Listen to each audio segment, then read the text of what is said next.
Bobjon. Assalomu alaykum. Sizlarga kreditlar bo'yicha tushuncha beramiz. Bizda yangi kreditlarimizda hamkor kredit degan bu ayollar tadbirkorlarga beramiz. Bunda ayollar tadbirkorlar uy ulushi 50% yuqori bo'lgan rahbarlik ayol kishi bo'lgan tadbirkorlarga beriladi. Bu Prezidentning 85-385 qarori asosida berilyapti. Bunda kamida 1 yil mobaynida faoliyat yuritgan kichik va o'rta tadbirkor subyektlar bo'lgan ayol tadbirkorlarga beriladi.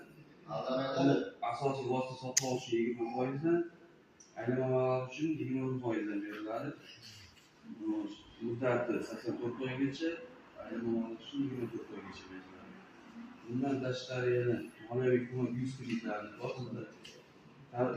Tadbirkorlik faoliyat ochish shartnomasi bo'ladi. O'z-o'zini fransuzcha shaxslarga garov asosida beriladi. Faqat 100 million so'mgacha tadbirkorlik faoliyat ochgan bo'lsa 300